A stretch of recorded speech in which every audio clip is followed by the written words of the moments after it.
Selamat datang di tayangan profil potensi wilayah Kecamatan Kismantoro, Kabupaten Wonogiri.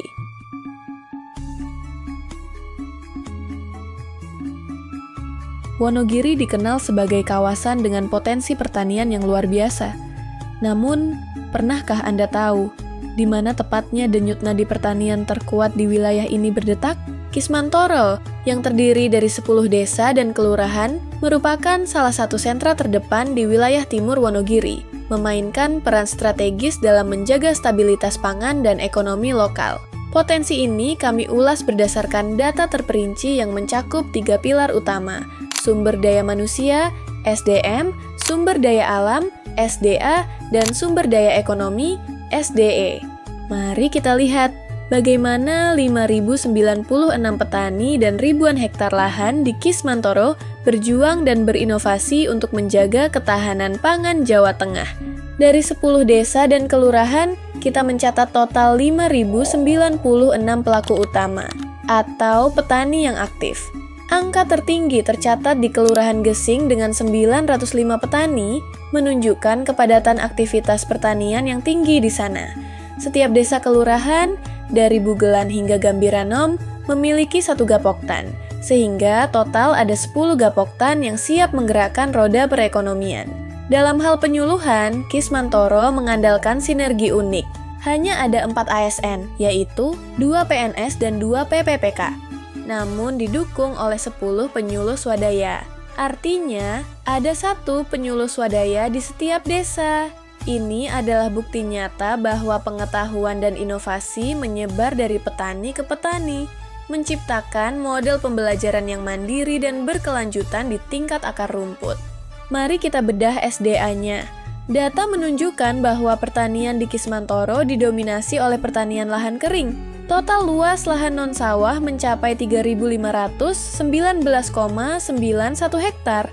Angka ini 3,5 kali lipat lebih besar dari total lahan sawah yang hanya 937,5 hektar. Ini adalah identitas Kismantoro, jagoan dalam mengolah lahan kering. Lalu, apa yang ditanam di lahan ribuan hektar ini? Untuk tanaman pangan, ada 2 pahlawan utama, padi dan jagung. Kedua komoditas ini merupakan fondasi pangan yang ditanam di semua 10 desa dan kelurahan. Kedelai juga menjadi pelengkap penting di 7 desa. Namun, sektor yang paling merata dan mungkin menjadi sumber penghasilan harian adalah peternakan. Data mencatat bahwa sapi dan kambing diternakan di seluruh pelosok Kismantoro, mulai dari Bugelan hingga Gambiranom. Ini adalah bukti bahwa ekonomi pertanian di sini bersifat terpadu, menggabungkan tanaman dan ternak. Untuk perkebunan, komoditas kelapa mendominasi di 9 wilayah, disusul oleh tembakau. Uniknya, beberapa desa juga mengembangkan komoditas khusus seperti kopi dan kakao. Di sektor hortikultura, cabai adalah bintangnya, hadir di 7 desa. Selain cabai, perhatikan keragaman spesial. Desa Pucung punya alpukat, sementara Desa Gambirano mulai mengembangkan semangka. Keragaman inilah yang membuat Kismantoro tidak hanya kuat di pangan pokok, tapi juga kaya di hasil hortikultura. Kismantoro memiliki potensi yang terintegrasi di sektor tanaman obat. Komoditas rimpang seperti kunyit dan jahe tersebar luas di seluruh wilayah. Secara spesifik, Desa Bugelan menjadi sentra pengembangan komoditas janggelan. Ini adalah peluang besar untuk diversifikasi pendapatan. Kami memiliki sentra pengepul rimpang di Gedawung, dan pengolahan rimpang menjadi jamu tradisional di Pucung. Lalu, bagaimana perekonomian di Kecamatan Kismantoro ini? Dari sisi distribusi sarana, petani Kismantoro didukung oleh 6 kios saprodi dan pasar yang tersebar di 8 desa. Akses terhadap input produksi relatif baik.